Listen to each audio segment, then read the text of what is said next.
I'd like to thank the Stamen family for sponsoring today's program in commemoration of the first yahrzeit of Mr. Stamen's father, Shalom Tzvi Ben Aaron. Shalom Stamen. The Stamens have been really part of the backbone of our school since its inception, and we appreciate their generosity in choosing to honor their yahrzeit through our program this morning. Without further ado, I'll introduce our keynote speaker, Rabbi Yaakov Blau, who recently joined our faculty here at Mayanot. He hasn't been here for so long, but his reputation really precedes him as a dynamic scholar and educator, and someone who's really both learned and visionary in the way he approaches education in the classroom, and we are really in for a treat in learning with him this morning. Okay, first, am I loud enough? Can you hear me in back? Good. This is where the people in back are supposed to show emotion. Yes? Excellent. Okay, first, thank you, Mrs. Khan, for the very overly generous introduction. But as I say back, everybody who knows anything about the world of chinuch knows that Mrs. Khan's reputation for being one of the most thoughtful educators in high school chinuch anywhere in the world is really well deserved, and it's really an honor to be able to work under her here in Mayanot. Okay, thank you all for coming. I hope you all had a meaningful and enjoyable Rosh Hashana. Okay, before I start the topic today, I'd like to start with a quote from Rav Amital, which at first glance will be completely irrelevant to the shir afterwards. I'm hoping by the end it'll kind of come together. Okay, if it doesn't, just pretend that it does. Not yet anyway. Okay, Rav Amital, as I'm sure you all know, was the founding Rosh Yeshiva of Yeshivat Har Etzion of the Hez Yeshiva Gush in Israel, who later brought in Rabbi Lichtenstein in a really very impressive kind of ability to squash one's ego to bring in one competition. And as one of his quotes from his biography, By His Light, at the beginning of each chapter has quotes from him. And this one I think is very meaningful in general, particularly around Rosh Hashanah time. And like I said, I hope it will tie into the shir as well. If you turn to the first page of the packet, this was his message to a reunion of the first... Oh. Is that better? Oh. Okay, it was a... Hello? Yeah, good? Okay, as you can see, it was a message when they had a reunion of the first graduating class of Yeshiva. And he said, I have a request to make of you, our alumni. You are partners in this grand dream. Don't stop dreaming. Never should your children have to ask you, Abba, do you want to know how to dream? Continue to live with a sense of mission with which you came here. Keep on feeling connected to the Yeshiva and continue on its path. Stay inspired, and God willing, you'll have help from above too. Okay, I think that message is pretty self-explanatory. We're going to have to do the Shaliach Tzibbur. Okay, we'll get back to that in about 20 minutes. So please hold it at the back of your heads. Okay, the topic of Shaliach Tzibbur. Now, I know many of you are probably wondering what that has to do with Rosh Hashanah Yom Kippur. Besides the fact that the sugya actually appears in Maseches Rosh Hashanah, but we'll see it actually in particular does tie in. There are differences between Rosh Hashanah and the rest of the year. Okay, so if you now please turn to the second page in the packet, Daf Lamed Gimel Amud Beis Rosh Hashanah. And what I discuss is, what exactly is the role of the Shaliach Tzibbur? What's the point of Chazar Shashatz? What does it accomplish? And who is it for? So there's a very famous machlokes. If you look at there's actually the very last two lines of Mishnah Rosh Hashanah. If you look, it's 4 lines from the Mishnah. The last one line is Kashem. It says, Kashem Shaliach Tzibbur Chayev, Kach Kol Yachav Yachad Chayev. This is the standard approach, the approach of the Chachamim, which is the same way the Chazan has to daven. So too, each individual has to daven as well, meaning that the role of the Shaliach Tzibbur is not to replace people davening, but everybody's supposed to daven, and then the Shaliach Tzibbur davens as well. Okay, which raises the obvious problem of, if everybody's davening, so exactly is the point of the Shaliach Tzibbur? What's the Shaliach Tzibbur doing? Okay, we'll get back to that.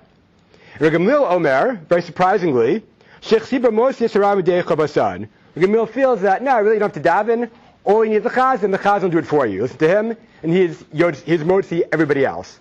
So there's going to be the Kima Cholkas throughout the whole Gemara. You have the Chachamim on the one hand saying that everybody has to daven for themselves, and then you have Rabbi Gamliel saying that no, we have the Shaliach Tzibbur doing it for everybody. Okay, so now turn to the next page. Okay, the Gemara is going to ask in each one trying to clarify the other's position. So the Gemara starts off, this is now, okay, do people see it's the sixth wide line, it's the 2 dots, the last word of the line is Tanya. Okay, someone please say yes. I don't know if I'm alone up here. Yes, thank you. Okay, the Gemara has a discussion back and forth, each one trying to clarify the other one's position. So Tanya, Omer Gamliel, Dvarecha, let me put that to the crowd first. If according to the Chachamim, everybody has to daven themselves. So what's the obvious problem? Then what's the point of the what's the Tzibbur doing? So okay, and then on the flip side, if according to our, yes, oh no, I thought his hand up now. So that's going to be the problem for the Chacham. What's the point of the Tzibbur? And the flip side is going to be, according to Rabbi Gamliel, if the Tzibbur could be motzi everybody, so then why do we need?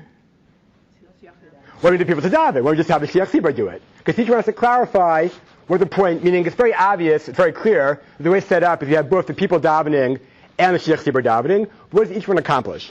When it says, Tanya, Omer Rabbi Gamliel, the Chacham said to Rabbi Gamliel, L'dvarecha, according to your opinion, Lama Tzibbur Mispalin. If the Tzibbur can do it for the Tzibbur, why do we need the people to daven at all? Why don't we just have the Chazan do it? And there's a very interesting, somewhat cryptic answer. Omer Lahem, Tilahasto Shech Tzibbur Tfilaso. Really, you're right, the davening of the individual people doesn't really do anything. Really, Shech Tzibbur is doing the main davening. But we have to give the Shech Tzibbur a chance to kind of get his thoughts together. So the people davening is almost like a buffer zone. The Shaliach Tzibbur now is however long it takes, 5 minutes, to get his thoughts together for his davening, which is really the main davening. It's very interesting. It seems like the Shaliach, according to Gamliel, very different from our conception. The main davening is really the Shaliach Tzibbur's davening, and everybody else is kind of like a delay so the Shaliach Tzibbur can do it well. And on the flip side, Gamliel said, wait a second, you're all attacking me, let's flip it back on you, but according to you, what's the point of the Shaliach Tzibbur davening? If we're saying that everybody has to daven themselves, so who needs the Chazan? Well, it says very famously, Amalo, Tilahoshish Eno Baki. Really, the point of the Shaliach Tzibbur is only for people who are incapable of davening themselves. Shaliach Tzibbur davens on their behalf, listen to the Shaliach Tzibbur, and he davens for them. I think it's important to keep in mind that this idea of being Motzi Eno Baki was much more relevant at the time of the Gemara than it is nowadays, because the time of the Gemara was before the printing press. So it wasn't the case you came to shul and everybody got a siddur. Most people were davening by heart. I mean, every siddur had to be written by hand. So you have a situation where everybody is davening by heart, and also it's a time when many people were probably functionally illiterate. It wasn't really so surprising to think that many people actually couldn't daven, and needed the Shaliach Tzibbur to daven for them. Okay, so set up, once again, just keep this in mind. According to the Chachamim say that the Shaliach Tzibbur really only serves for the people who can't do it themselves. Everybody has to do it themselves. And Rabbi Gamliel says, no, Shaliach Tzibbur does it for everybody, and the people's davening is just a setup for the Shaliach Tzibburs. Bringing us back to them. Amrlo, Amrlahem, Kashim Shemotzish Inabaki, Kach Motzabaki. Gamliel says, no, you got it wrong. The same way you Chacham agree that the Chazan can be Motzi people who can't daven themselves, by the same token, he also can be Motzi other people as well, even people who can't daven for themselves. Okay, the Gemara goes on now for a very confusing back and forth of, will this be a consensus? Do the Chacham agree to Gamliel? Do they not? It's a little bit confusing with a lot of different names, so I hope people will be okay if I skip that. Going now to the next daf, and here's what becomes relevant to Rosh Hashana, for those who are wondering why we're talking about Shaliach Tzibbur now, is that on the top line says, Kisalik Rav Abi Miyamai, which if you look at Rashi, the very top Rashi says, Shivik B'Sfina Layam B'Chazar. I'm not really clear why the Gemara felt the need to point out that detail, but apparently Rabbi Abba had gone the boat ride and came back. When he came back, he joined the conversation. Okay, I'm sure there's some sort of deep message in that, but not quite sure what it is. Pirsha Modim Chacham Gamliel B'Bracho Rosh Hashana L'Shem Kippurim. Even though it seems to be a very stark machlokas all year round, the Chacham always saying that the Chazan is just for people who can't do it themselves. And Gamliel is saying the Chazan is for everybody. But on Rosh Yom Kippur, the Chacham agree that the Chazan is for everybody. And so it seems to be that it's not a complete and utter machlokas. All year round, there's a machlokas, but on Rosh Hashanah, everybody seems to agree that the Chazan can be mispal for everybody. Even people can do it for themselves. Okay, now this raises the most obvious question, which is, why is? Thank you. Why is Rosh Hashanah different? All of a sudden Rosh Hashanah, we let the Chazan do it. So the Gemara picks up on that. Okay, so first of all, goes a little bit of a back and forth of, is it a complete agreement? Is it still a bit of machlokas? Let's read a little bit of that. So we just skip a few lines. The halacha mechad brachas to kol Hashana. Since the halacha is you follow Gamliel on Rosh Yom Kippur, it seems to be the argue the rest of the year. Just parenthetically, that's pretty important. If you notice the little aleph, the ein mishpah is on that line. Hopefully we'll see on the last page. We actually do passing like this, even though we follow the chachamim normally. We think the chazan is only there for people who can't do it themselves. But on Rosh Hashanah, I don't think practically this would ever happen, but theoretically, you listen to the chazan can be motzi anybody, even people can daven for themselves. Although we will see in the Ritva, the Hashana has a couple of limitations. So before you run home and try that, which we have another year, so that's plenty of time, just a few more qualifications. And when it says, goes back and forth, is it complete agreement, not complete agreement? That's the basic idea that we say that Rosh Hashanah is different. And then skipping ahead, so, okay, do people see with the first word of the line is the word chayiv? It's about 10 lines down. It's actually not near anything. That's the truth. Do you see with a little base for the ein mishpat before the word kivan? Okay, not there. That's the line beforehand. Line beforehand, the second word says, Mashna, exactly like we asked beforehand. So what's the difference? Why is it that all of a sudden Rosh Hashanah, the chazan can do it? So Gemara says, Ilema mishum dinafishi kra'i. If you say because there are a lot of different psukim, now this is a whole separate discussion. Is it psukim of the various karbanos that are mentioned? Is it machas chon and shofros? That's whole machokas Rashi Tosfos, which is really not relevant for us. So if you say it's because there are too many psukim, when Rechanan al-Marav, Kivin sha'amra v'sarascha kasuvemar shuv en tzarach. Okay, this is a huge machokas Rishon of what this line means. But just for our sake, we'll go with simplicity. It seems to be that you don't really have to say all those psukim, machonis, achonis, and shofros. If you just say, oh, it says it in the Torah, that's good enough. I mean, obviously, that's on a b'diavad level. We're not recommending that you lop off 20 minutes from Musaf. But it seems to be that if push came to shove, you don't really have to say all the psukim, and therefore that can't be the reason why we allow the chazan to be much other people. So instead, el mishum de'ashi brachos, because there are so many brachos, meaning that in the Musaf davening, it's 9 brachos, as opposed to a normal Musaf on Shabbos and a holiday, there's only 7 brachos. Which, like I said, I know for us, doesn't seem like a big deal, but if you don't have a sitter, actually it's a big deal to do Musaf by heart. So because Musaf is so hard, so even a baki, even if somebody who could normally daven for themselves, or Hashanah would give you a break because davening is so complicated, let the chazan do it for you.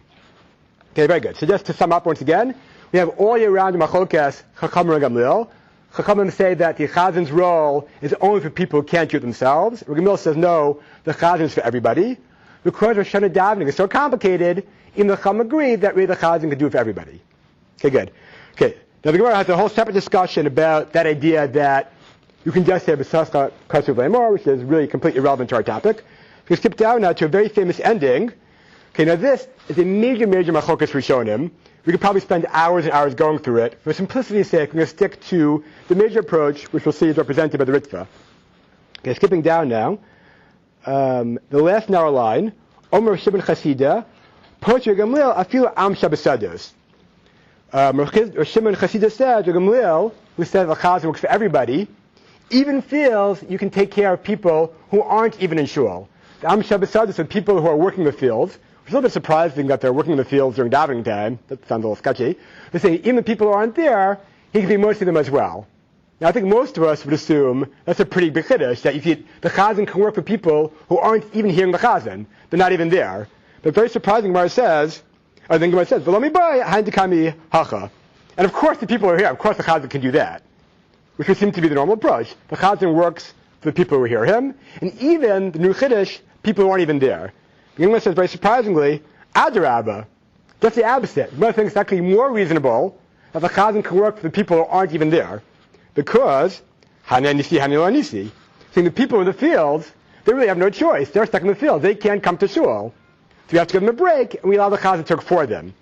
As opposed to the people who theoretically could be in shul and aren't coming, then the chazan doesn't work. Titania, Abared Rabbi Binyamin, Babakia, Am Shechar Kohanim, in Bechal Bracha. Okay, the rule is, during duchening, let's say somebody's standing outside of shul, here's the Kohanim stars, like, hey, you know what, I'm on break, I'm not coming back in.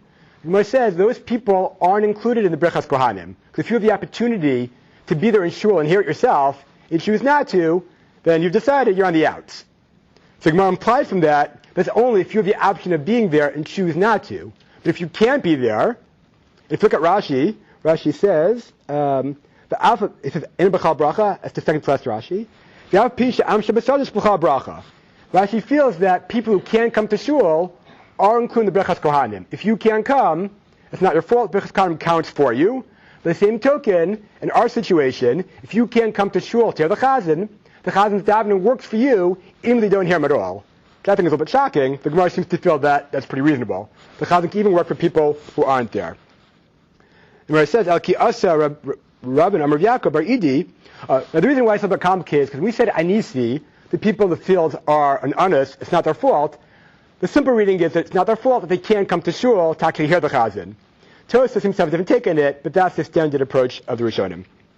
And so, okay, also Rabbi Amar Yaakov Idi Amar Shimon Chasida Lo Pater Gamliel Ela Am Shebesados. Okay, the original version was, according to our newer understanding, where Gamliel says even the people who aren't there are included, but certainly people who are there are included.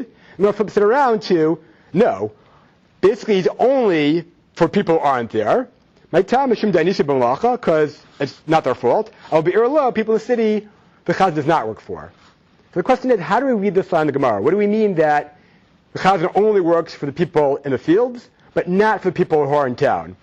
The simple reading would seem to be that if you are in shul and you have the opportunity to daven for yourself, that the chazan doesn't work for you.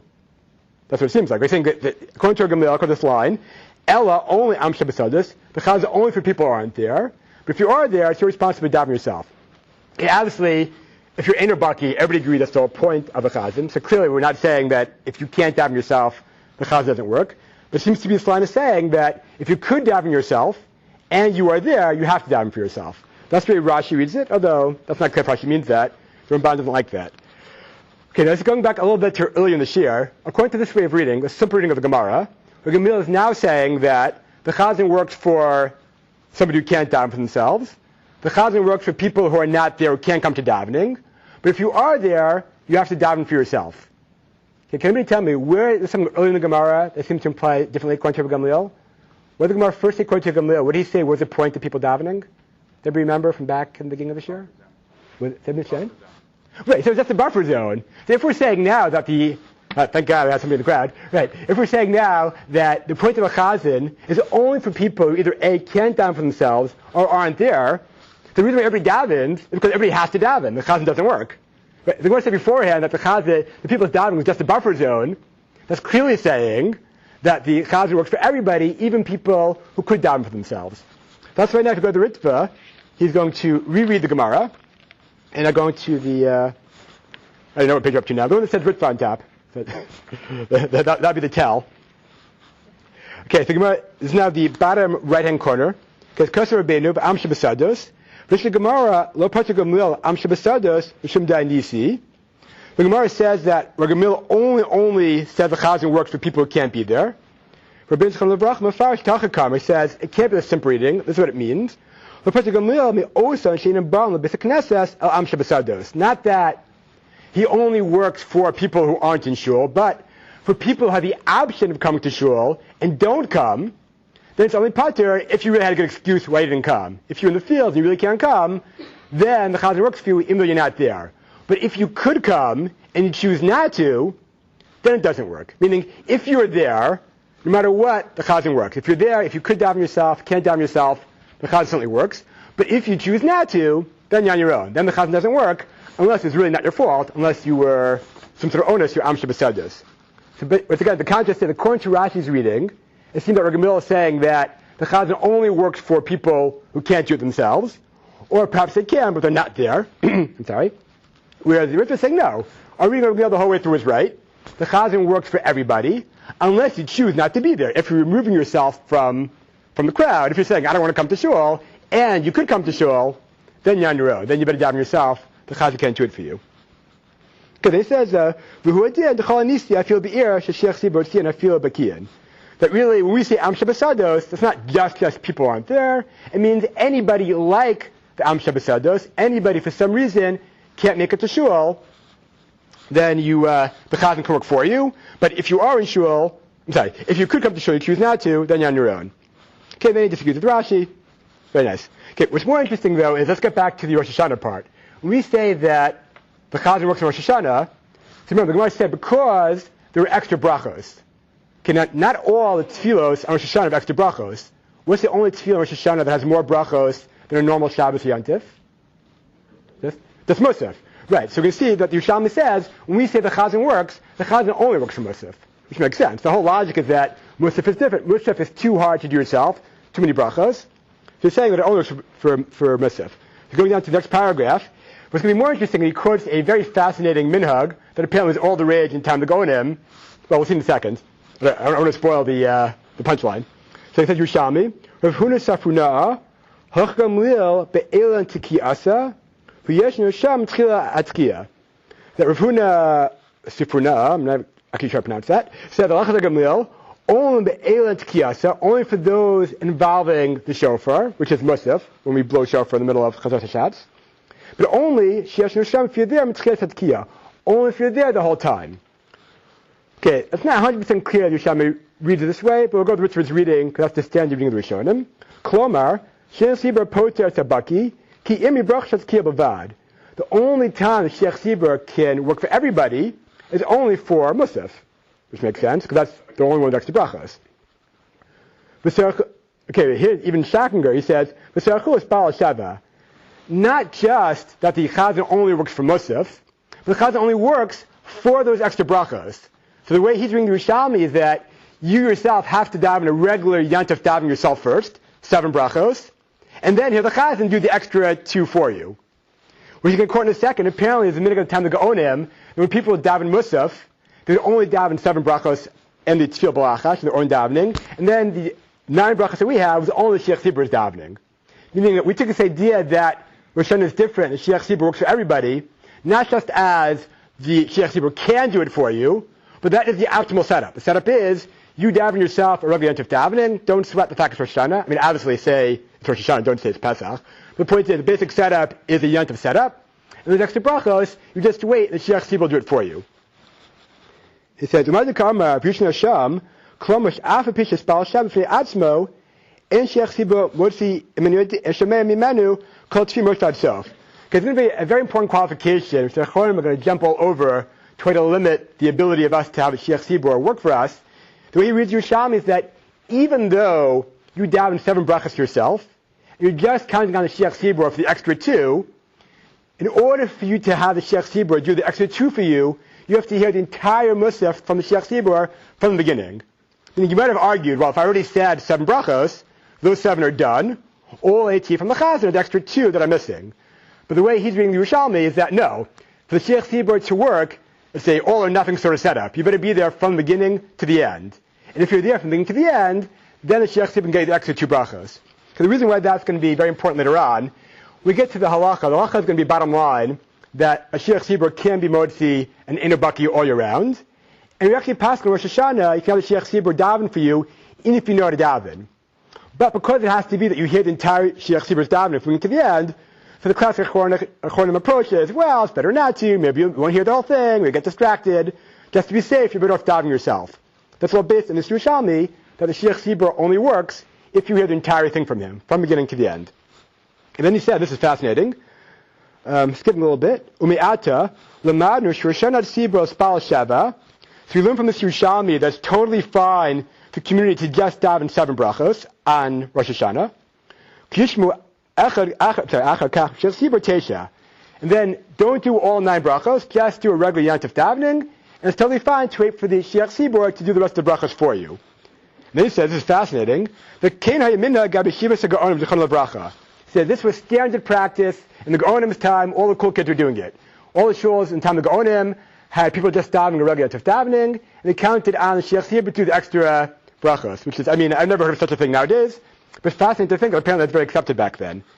Then he quotes the Yisrael disagreeing with it, but he himself said at the end, and a very interesting example, the Ritva kind of having it both ways, so there's back and forth whether or not this is really the optimal practice, or the Gemara just meant it's more of like, well, but the you can do it, but better not to. And then he says, bear with me, okay, once again, it's not actually near anything.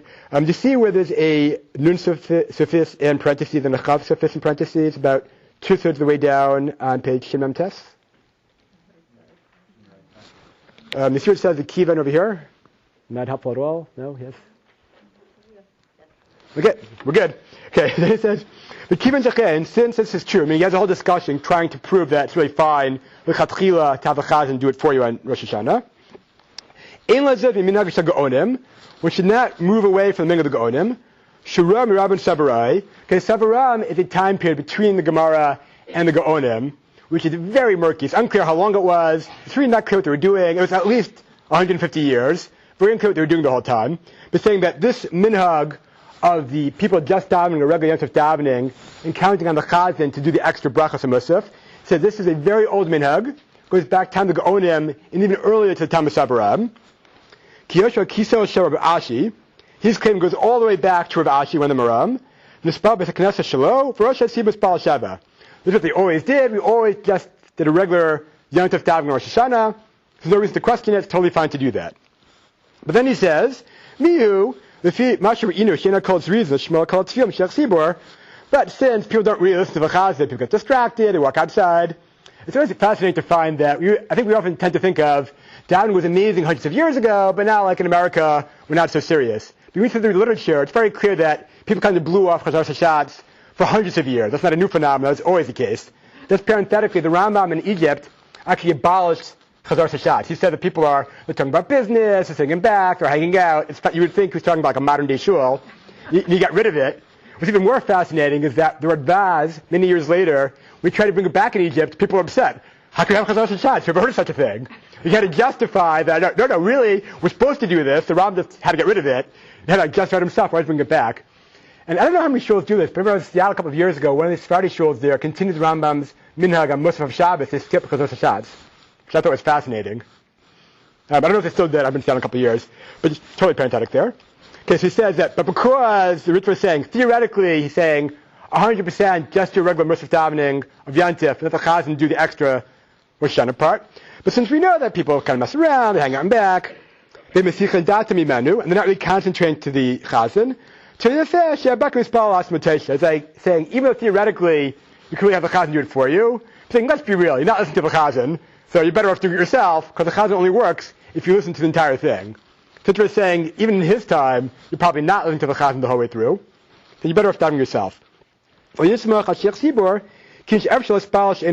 you could do it yourself, you might as well do it yourself.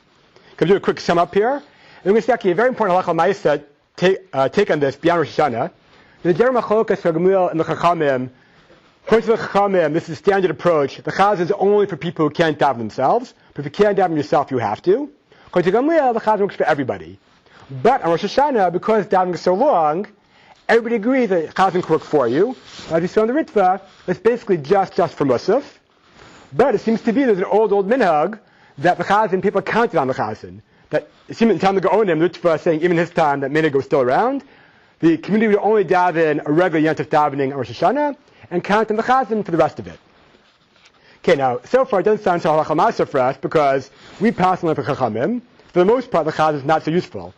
But, so I do a little flipping back, there's a very, very interesting idea in Tosfos. Okay, going back now to, bear with me here.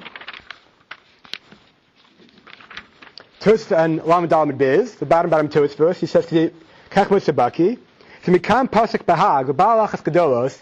Okay, Balachas Gedolos is a very, very early Gaonic halachic work, which is fascinatingly Machlokes Rishonim who wrote it.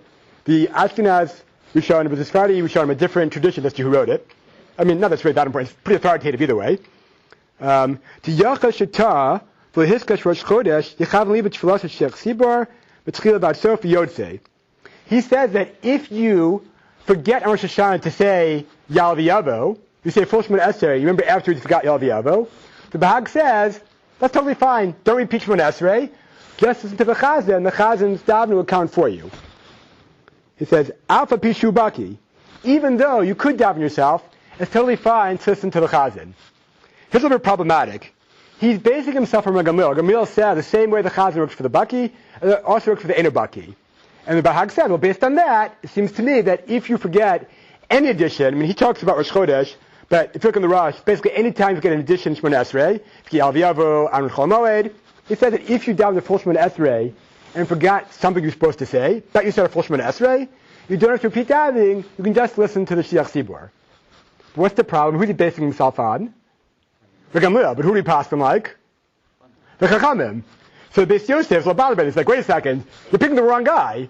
It's like, we pass on the Chachamim. So it's very nice that Gamliel would say you could listen to the Chazan, and if you live in a Gamliel town, that's okay, but we pass on the Chachamim, it should be totally relevant.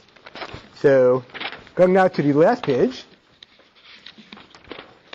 And by the way, interestingly enough, we're actually passing that way. We paskin that if you, well, we'll see in a second, if you forget an addition in Shemona Esrei, theoretically you could just listen to the Chazan, and that's good enough. The problem is that both the logic. So if we go to Beis Yosef, I don't further copy the whole thing, but we're running out of time. So if you go down to, you see there's 2 dots, about 2/3 down, it says to me, honey? Somebody in the crowd, please don't leave me alone here. Yes? Nice. Okay, I'm holding it up. It's the 2 dots. So the Beis Yosef says, Shvihani al Tosfa Harash, Shvi Uriah Mesech Rosh Hashana. The whole proof that you can have the Chazan do it for you in the case you forget say, Yal V'yavo, or any addition. To lo Amar B'Staf Rosh Hashana, to Kishem Shu Motzi Esh Enu Baki, Kachu Motzi Tabaki, El Gamliel. Saying, wait a second, that whole opinion that you're basing yourself on is according to Rabbi Gamliel. Uplig Rabbanale, and the Rabbanan argue, the Amrin Enu Poter, El Esh Enu Baki. We pass the Chachamim. The Chachamim say that the Chazan can only work for somebody who can't daven themselves. So how can you quote Gamliel to justify listening to the Chazan in the case you forget Shemon Esrei? Okay, so just skipping to, he says in the second to last slide, it says, Efshar Dachikamri.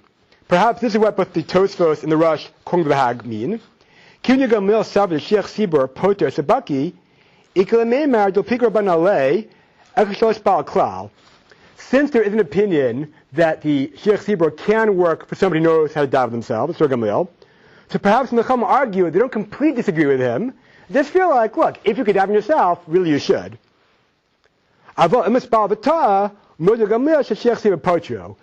perhaps the Chacham would agree that if you already davened, you're not just blowing off davening, you did daven yourself, but you made a mistake, so then we give you a break, and the Chacham would agree to Gamliel that you can have the Chazan do it for you. Meaning, the Mechokas, the way he's reading it between Gamliel and the Chachamim, is not completely stark. It's not like where Gamliel feels the Chazan can work for anybody, and the Chachamim feel like it's inconceivable that the Chazan could ever work for somebody who could daven themselves. The Chachamim agree that, okay, in principle, maybe Sheikh Tzibbur can work for everybody, but really, you're going to blow off davening, you can daven yourself. The Chachamim say, like, if you could daven yourself, you really have to. But in the case where you did do that, you did daven yourself, but you messed up, then we're going to really give you a break, and we're going to Gamliel that the Chazan can do it for you. Just to sum it up and to show you the bottom line halacha, look in the Shulchan Aruch. So we passing like the Chachamim. This is not Sif Aleph. Ach shesimar tzibur tfilasan, yasar shesimar tefila, shem yesh mishen yodei espalel yachal mashu omer. We pass with the reason why the Chazan why the Chazan davens does Chazal Hashatz, is that if there's anybody who can't daven for themselves, the Chazan's davening works for them.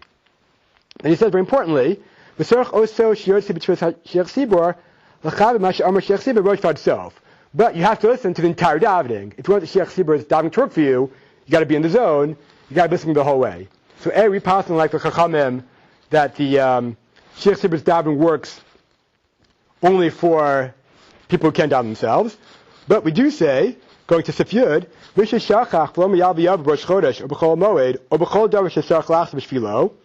you davened and forgot any addition, you forgot Yav Yavo, you forgot any addition, but you say Shemon Esrei, you have in that to Vishma Sheikh Tzibbur Kol Yichas Brachos Mosh Fadsof Kodesh Mispal Atzmo.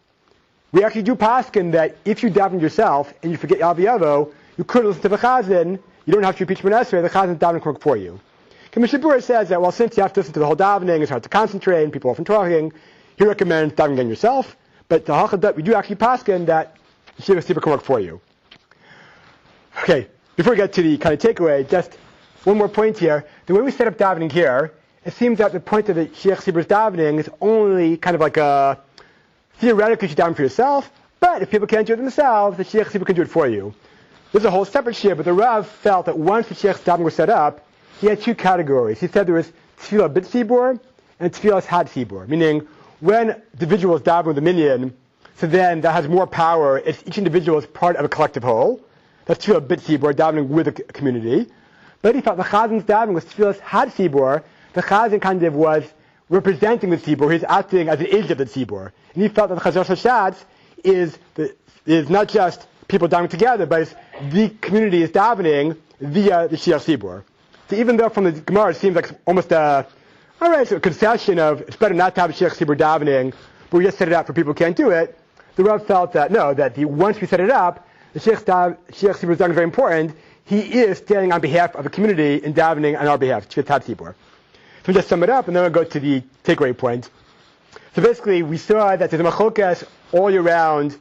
Can the Sheikh Tzibbur work for everybody? That's Gamliel, or is it only with the Chachamim? According to the Chachamim, who say that the Sheikh Tzibbur is only for any baki. That's the whole reason why the Chazan's there. But if everybody can daven for themselves, they have to. According to Rabbi Gamliel, the Shaliach Tzibbur works for everybody, but the people daven to give the Shaliach Tzibbur a chance to cut their thoughts. However, we saw that on Rosh Hashana, everybody agrees that Rabbi Gamliel is right, because davening is so long, so complicated, the Shaliach Tzibbur can do even a baki. We don't go back and forth, but Amsham said this. Okay, that was a little complicated, we won't go over that. And we saw in the Ritva that after was a minhag in the time of the Gaonim, that the people would only daven Rosh Hashanah Esrei, and wait for the Chazan to do the extra 9 brachos. And apparently that was a common minhag for many years. Nowadays it's very uncommon. I wouldn't say it's very uncommon. I never heard such a thing. Nowadays you said everybody should daven for themselves. Basically, the idea that the Shaliach Tzibbur's davening only works if you're listening the whole time. If you're not, it's hard to follow. Okay, I'm not going to pretend this is what the Sugya is actually saying. Going a little bit homiletically, the setup we have from the Sugya is that if you could daven for yourself, it's your responsibility to daven for yourself. But the halacha is saying that if you can't do it yourself, the Shaliach Tzibur will do it for you. I think that's actually very paradigmatic of Tshuva specifically, and of Rosh Hashem in general, which is that if you want Rosh Hashem to happen, you want Tshuva to happen, you can't just expect it to happen by itself. Like the case of the Baki, you have to do your part to make it happen. But we believe that if you do your part, we're not doing it by ourselves. If we do our part, we believe that Hashem will partner with us and help us take us to the next step. Let's look at a few midrashim along those lines. The notion Eicha Rabbah, at the bottom surah, says, Hashivin Elecha V'Nashuva, U'Mekas Yisrael F'Nekadosh Baruch Hu, B'Osham Shalchahu. They're saying that at first we try to kind of blame it all on God. I won't say blame it, put it on God, saying, God, Hashivin Elecha V'Nashuva, you bring us back and we'll come back. Like we're asking God to take the first step. And God says, no. Amalehem, Hashem responds, Shalachem. He says, no, you can't expect me to take the first step. If you want to do tshuva, if you want to come back to me, you have to do the hard work of taking the first step. Shenamar Zechariah, Aleph, that says Zechariah, Shuva Elai v'Shuva Lechem Num Hashem. Hashem says, it doesn't work that way that I do the first step. Shuva Elai, if you return to me, v'Shuva Lechem, I'll return back to you. And very beautifully, the Shir Shem Rabbi says, a very famous phrase. There are different versions of this. This is the way it appears in our version of Shem Rabbah. For those of you who say the small print in Tashlach, it has a more, I personally don't, but if you do, it has a more standard, or it's a more famous text, which is Pischi Li. This is a very famous line in Shir Shem Parakeh. Okay, I know it's made famous by the Rosh called Yido Fake, but the Kuzari talks about it beforehand, and the Pesach themselves are very beautiful, so it would have been famous beforehand, but the Rav made it only more famous, which is, as you all know, Shir Shem is a love story of the man who has abandoned his lover, and the woman's all alone. The woman representing Klal Yisrael, and the man representing God. It's kind of moved away from that relationship. Throughout the whole story, the woman's hoping to get back to the previous love they had beforehand. And finally, in Parakeh, the man comes knocking one night on the door. That's a famous sign of Kol Dedido Fake. My lover is knocking on the door. And the woman's in bed. She's like, I'm already in bed. I took off my slippers off and get up. The whole book is waiting for him to come. He finally comes. He's like, whatever, I'm not going to get up. And the story continues in the Psukim. The man sticks his hand through the window and says, please open up for me. She's so overcome with emotion, she gets up. It describes that the perfume is rolling off her hand. And she opens up the door for her lover, and it's too late. The opportunity has passed her by. He's already gone. But on that line which says, Pischi Li, when the person knocking says, open up for me, the Medrash, and this appears in many Midrashim, says very famously, of Yossi Amar, Amar Kosh Baruch Hu Yisrael, Hashem says to the Jews, Bini, Pischi Pesach Echad Shel Tshuva Chudah Shel Mechad. Open up from the smallest opening, as the opening as small as the eye of a needle, which is very, very small. Okay, our version here, the version we have in Shir Shem says, make a small opening, and Ayakosh Baruch Hu make it so big that even wagons will be able to pass through. I think the more standard text that went from Tashlich is, I'll open up to you the opening of a hallway. Basically, the idea is, if we take the first step, even the small step, we just take the first step of repentance, God will open up for us all the more so. So I think it's very much the idea that comes out of the Shaliach Tzibbur's davening. The Shaliach Tzibbur, he can't do it for you if you can do it for yourself. If you can do it for yourself, you have to take the first step. But you're not on your own. If you take the first step, if you can't do it, or if you did it and you forgot something, the Shaliach Tzibbur can do it for you. If I can just add, I feel like this is not just true about Tshuva, I think it's true about Rosh Hashanah in general. If you want things to happen, we have to put in the effort. Just for an example, we're all parents here, and I think it's actually true for Mechanchim. We want our children to value davening. We want our children to love learning. It's not going to happen by itself. If we want it to happen, we have to take the first step. As parents, as teachers, we have to kind kind of model for them that we love davening. We have to model for them that we value learning. But I think what's nice is that what this comes out of both the sugya of the Shaliach Tzibbur and all these various midrashim is that we're not by ourselves. If we take the first step, we really believe that HaKadosh Baruch will partner with us and give us that to Dishmaya to take it to the next level. Now going back to what Rabbi Amital said, I think Rabbi Amital said very much beautifully summed up this idea. Rabbi Amital is saying to his alumni, you have to have a sense of mission. You have to keep on dreaming. You have to keep doing it yourself. But he says, if you keep on trying, don't think you're by yourself. He says, you will have Sat Shema, Hashem will help you. Let's read it again. I think it's beautiful and fitting end. I request to make of you our alumni. You are part of this grand dream. Don't stop dreaming. Never should your children have to ask you, Abba, did you want to know how to dream? Continue to live with a sense of mission which you came here. Keep on feeling connected to the yeshiva and continue on its path. Stay inspired, and God willing, you'll have help from above too. My hope is that this tefillah of Rabbi Amital will touch us as well, that if we do our part, we should have the Sat Shema to take to the next level, and both to the tshuva and about Hashem in general, to this year grow even more so than we have in past.